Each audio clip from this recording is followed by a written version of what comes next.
Assalamualaikum warahmatullahi wabarakatuh. Perkenalkan, nama saya Nanda Nadila, NIM 21141141240 dari Prodi Perbankan Syariah, Fakultas Ekonomi dan Bisnis Islam. Terlebih dahulu, terima kasih kepada dosen pengampu yaitu Ibu Fitri Faiza.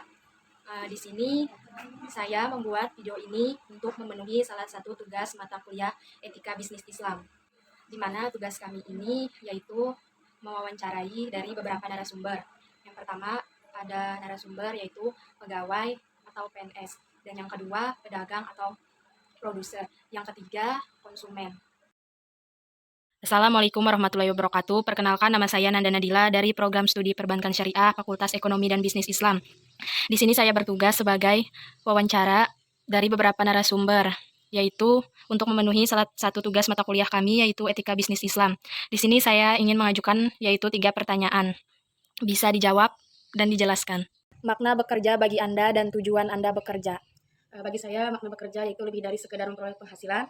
Bekerja memiliki arti juga sebagai bentuk kontribusi saya terhadap masyarakat dan dunia di sekitar saya.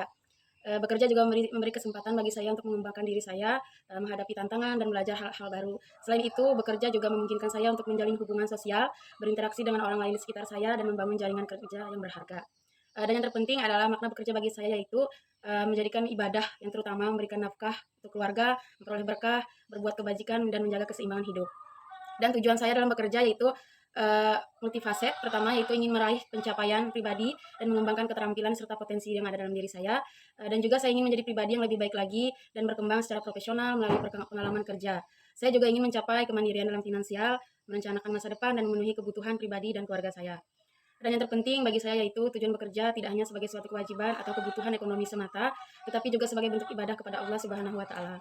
Menggapai kebenaran dan berkah, memberikan manfaat kepada diri sendiri dan orang lain, meningkatkan potensi dan kualitas diri, menjadi agen perubahan yang baik, memperoleh keadilan dan keseimbangan hidup. Pertanyaan kedua yaitu bagaimana pandangan Anda tentang time is money? Menurut saya time is money juga dapat berbeda dari pandangan dalam konteks ekonomi konvensional. Dalam Islam, nilai waktu tidak hanya dilihat sebagai uang semata, tetapi juga memiliki dimensi keagamaan dan moral yang lebih luas. Dalam ajaran Islam, waktu dianggap sebagai karunia Allah yang sangat berharga dan harus digunakan secara bijaksana. Menghargai waktu adalah bagian dari ketakwaan kepada Allah Subhanahu wa Ta'ala, karena setiap individu akan dimintai pertanggungjawaban atas penggunaan waktu mereka di dunia di hadapan Allah nantinya pada hari penghisaban. Oleh karena itu, konsep time is money menurut saya adalah dalam Islam cenderung dilihat lebih luas, yaitu sebagai time is life atau waktu adalah hidup. Pertanyaan yang terakhir, bagaimana Anda mengatur waktu bekerja dan ibadah Anda? Bagi saya sendiri, tidak memiliki fisik atau keberadaan yang nyata untuk menjalani ibadah atau bekerja secara langsung. Namun, berdasarkan etika bekerja dalam Islam, bahwa bagi saya menyadari pentingnya waktu, menetapkan prioritas, mengatur waktu untuk ibadah, menghindari pekerjaan yang mengganggu ibadah, mengatur batasan waktu kerja, mengatur waktu untuk rekreasi dan istirahat. Seperti berkomunikasi dengan bijaksana, bersandar kepada Allah Subhanahu wa Ta'ala, itu menurut saya yang paling saya utamakan dalam mengatur waktu dalam bekerja dan ibadah saya. Saja jawaban yang dapat saya sampaikan. Saya ucapkan terima kasih kepada saudari Nanda Nadila. Wassalamualaikum warahmatullahi wabarakatuh. Waalaikumsalam warahmatullahi wabarakatuh. Baik, terima kasih kepada Kakak Nopianti yang telah bersedia saya wawancarai. Mungkin itu saja. Saya ucapkan terima kasih. Wassalamualaikum warahmatullahi wabarakatuh. Assalamualaikum warahmatullahi wabarakatuh. Perkenalkan, nama saya Cantika Yulia. Di sini saya adalah seorang pedagang. Baik, terima kasih kepada saudari Cantika Yulia karena telah bersedia untuk bertugas sebagai narasumber saya, di mana saya bertugas mewawancarai Anda. Baik, di sini saya akan mengajukan 3 pertanyaan kepada saudari Cantika Yulia. Jadi pertanyaan yang pertama, usaha apa yang Anda jalankan sekarang? Usaha yang saya jalankan sekarang yaitu membuat mahar pernikahan untuk orang lain. Baik, selanjutnya pertanyaan yang kedua, bisakah Anda jelaskan terkait modal usaha Anda, produk, jalur distribusi, dan pelayanan dalam usaha bisnis Anda? Untuk modal sendiri, saya menggunakan modal yang tidak banyak, karena saya membuat mahar sesuai permintaan konsumen. Jika mahar yang diinginkan sesuai ukuran, maka modalnya tidak begitu banyak. Modalnya sekitar 150.000 sampai 180.000 rupiah. Adapun yang kedua yaitu produk. Untuk produk sendiri, saya produknya random, atau saya juga beli di Shopee, karena usaha saya ini baru usaha kecil-kecilan, bukan usaha yang begitu besar. Adapun jalur distribusi dan pelayanan dalam usaha Anda. Untuk jalur distribusi atau pelayanan, saya hanya menerima pelayanan melalui media sosial seperti Instagram, WhatsApp, dan lain-lain. Adapun pertanyaan yang terakhir yaitu etika bisnis Rasulullah. Selanjutnya pertanyaan yang terakhir. Etika bisnis Rasulullah seperti apa yang Anda terapkan dalam bisnis Anda? Bisakah Anda ceritakan? Untuk etika bisnis Rasulullah sendiri yang saya terapkan, yang pertama, yang pastinya semua orang pasti akan menjalankan bisnisnya secara jujur. Kemudian cakap dalam segala hal. Kemudian menjaga segala hak konsumen, menghargai konsumen, dan tidak menjelekkan bisnis orang lain ataupun menjatuhkan bisnis orang lain. Mungkin ini saja jawaban dari saya, kurang dan lebihnya saya ucapkan terima kasih. Baik, terima kasih kepada Saudari Cantika Yulia karena telah bersedia saya wawancarai. Assalamualaikum warahmatullahi wabarakatuh. Perkenalkan, nama saya Nanda Nadila dari Prodi Perbankan Syariah Fakultas Ekonomi dan Bisnis Islam, mahasiswi dari semester 4. Terima kasih telah bertugas sebagai narasumber saya. Di sini saya ingin mewawancarai Anda dalam beberapa pertanyaan. Yang pertama, bagaimana konsep konsumsi yang Anda terapkan selama ini?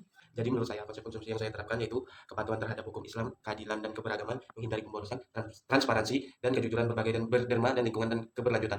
Konsumsi harus sesuai dengan prinsip-prinsip hukum Islam seperti menghindari produk haram atau tidak halal, serta menghindari transaksi yang melanggar syariah seperti riba atau bunga atau masyir, judi. Bagi saya sebaiknya hindari pemborosan dalam berkonsumsi, baik dalam hal makanan, air, energi, atau sumber daya alam lainnya. Pemborosan dianggap sebagai perbuatan yang tidak baik dan mubazir menurut ajaran Islam. Dan menurut saya, Islam mendorong umatnya untuk berbagi dan berderma kepada yang membutuhkan. Penting untuk memberikan sumbangan, sedekah, atau zakat sebagai bentuk kepedulian sosial terhadap sesama. Pertanyaan yang kedua, apa tujuan konsumsi bagi Anda? Menurut saya pribadi, tujuan konsumsi adalah untuk kepuasan kebutuhan dasar, peningkatan kualitas hidup, investasi masa depan, kepuasan sosial, kepuasan emosional, kesadaran lingkungan. Tujuan konsumsi dapat bervariasi dari individu ke individu, tergantung pada nilai preferensi dan situasi unik setiap orang.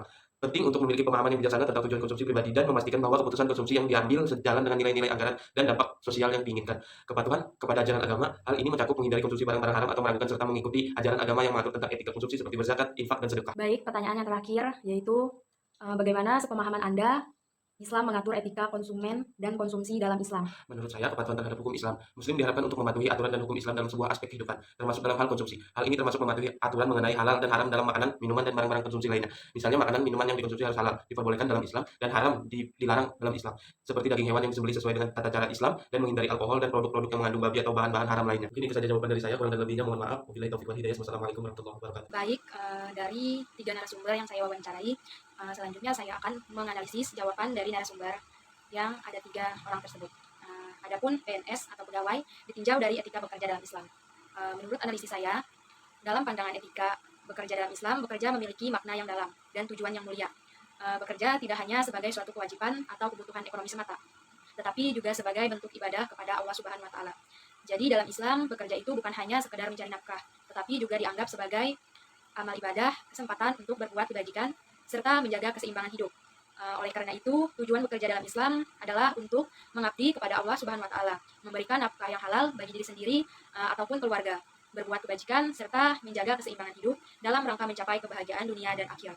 Bekerja dianggap sebagai amal yang bernilai ibadah dan tujuan bekerja adalah untuk meraih ridho Allah Subhanahu wa Ta'ala, memberikan manfaat kepada diri sendiri dan orang lain, serta menjadi agen perubahan yang baik dalam masyarakat. Etika bekerja dalam Islam melibatkan nilai-nilai kebenaran, integritas, keadilan, kualitas pribadi, dan keseimbangan hidup yang mengarah pada pencapaian yang berkelanjutan dan berkah dalam dunia dan akhirat. Adapun yang kedua, menurut saya tentang time is money. Waktu adalah uang atau time is money diperlakukan dengan perspektif yang lebih luas dan holistik. Pandangan dalam Islam tentang waktu tidak hanya berfokus pada nilai ekonomi, tetapi juga melibatkan nilai-nilai moral, etika, dan spiritual. Dalam Islam, waktu dianggap sebagai anugerah dari Allah yang harus dimanfaatkan dengan bijaksana dan bertanggung jawab dalam segala aspek kehidupan, termasuk ekonomi, untuk memperoleh keseimbangan dan keberkahan dalam hidup. Jadi, oleh karena itu, pandangan tentang time is money dalam etika bekerja dalam Islam tidak hanya berfokus pada aspek ekonomi semata, tetapi juga melibatkan dimensi keagamaan, sosial, dan moral yang lebih luas. Penting bagi umat muslim untuk mengakui nilai waktu sebagai karunia Allah, menjalani pekerjaan dengan integritas dan kualitas, serta memperhatikan aspek keadilan sosial dalam setiap aspek pekerjaan mereka tersebut. Adapun analisis yang ketiga dari bagaimana Anda mengatur waktu bekerja dan ibadah Anda.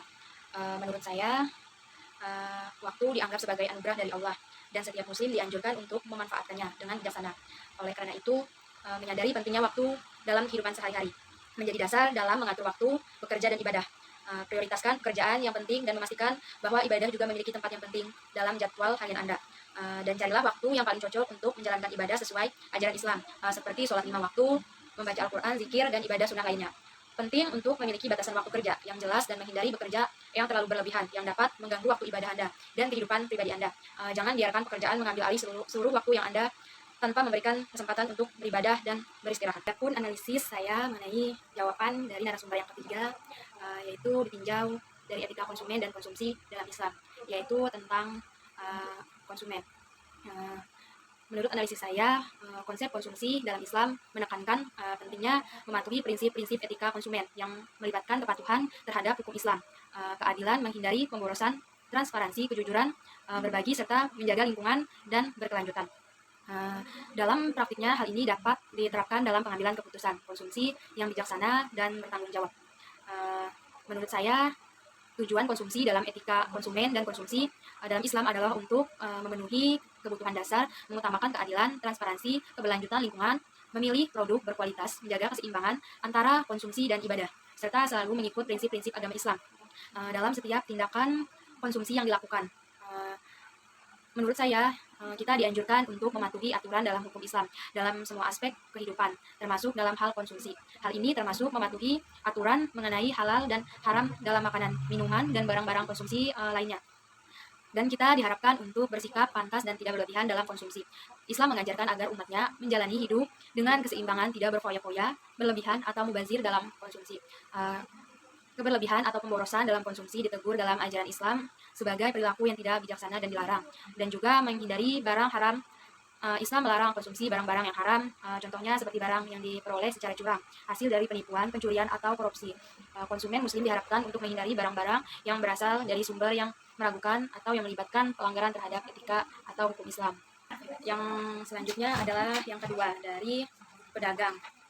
Analisis saya, jadi dari video tersebut dapat diambil kesimpulan yang menyangkut etika bisnis Islam adalah kejujuran, perilaku yang baik terhadap konsumen, menjaga hak pribadi konsumen, dan tidak melencengkan atau menjatuhkan bisnis orang lain.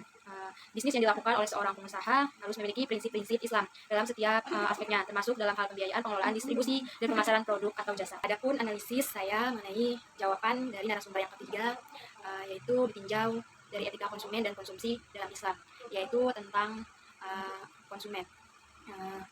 Menurut analisis saya, konsep konsumsi dalam Islam menekankan pentingnya mematuhi prinsip-prinsip etika konsumen yang melibatkan kepatuhan terhadap hukum Islam, keadilan, menghindari pemborosan, transparansi, kejujuran, berbagi, serta menjaga lingkungan dan berkelanjutan. Dalam praktiknya, hal ini dapat diterapkan dalam pengambilan keputusan konsumsi yang bijaksana dan bertanggung jawab. Menurut saya, tujuan konsumsi dalam etika konsumen dan konsumsi dalam Islam adalah untuk memenuhi kebutuhan dasar, mengutamakan keadilan, transparansi, keberlanjutan lingkungan, memilih produk berkualitas, menjaga keseimbangan antara konsumsi dan ibadah, serta selalu mengikut prinsip-prinsip agama Islam dalam setiap tindakan konsumsi yang dilakukan. Menurut saya, kita dianjurkan untuk mematuhi aturan dalam hukum Islam dalam semua aspek kehidupan, termasuk dalam hal konsumsi. Hal ini termasuk mematuhi aturan mengenai halal dan haram dalam makanan, minuman, dan barang-barang konsumsi lainnya. Dan kita diharapkan untuk bersikap pantas dan tidak berlebihan dalam konsumsi. Islam mengajarkan agar umatnya menjalani hidup dengan keseimbangan, tidak berfoya-foya, berlebihan, atau mubazir dalam konsumsi. Keberlebihan atau pemborosan dalam konsumsi ditegur dalam ajaran Islam sebagai perilaku yang tidak bijaksana dan dilarang. Dan juga menghindari barang haram. Islam melarang konsumsi barang-barang yang haram, contohnya seperti barang yang diperoleh secara curang, hasil dari penipuan, pencurian, atau korupsi. Konsumen muslim diharapkan untuk menghindari barang-barang yang berasal dari sumber yang meragukan atau yang melibatkan pelanggaran terhadap etika atau hukum Islam. Mungkin itu saja yang bisa saya sampaikan dari jawaban saya atau analisis saya. Kurang lebihnya saya mohon maaf. Terlebih dahulu terima kasih kepada narasumber saya karena telah bersedia saya wawancarai. Dan juga silahkan kalian yang ingin menonton video saya ini, dan terima kasih juga kepada Ibu Fitri Faiza sebagai dosen pengampu mata kuliah etika bisnis ini, agar dari tugas ini kami bisa belajar lagi mengenai tentang bagaimana dalam suatu pembelajaran etika bisnis Islam. Assalamualaikum warahmatullahi wabarakatuh.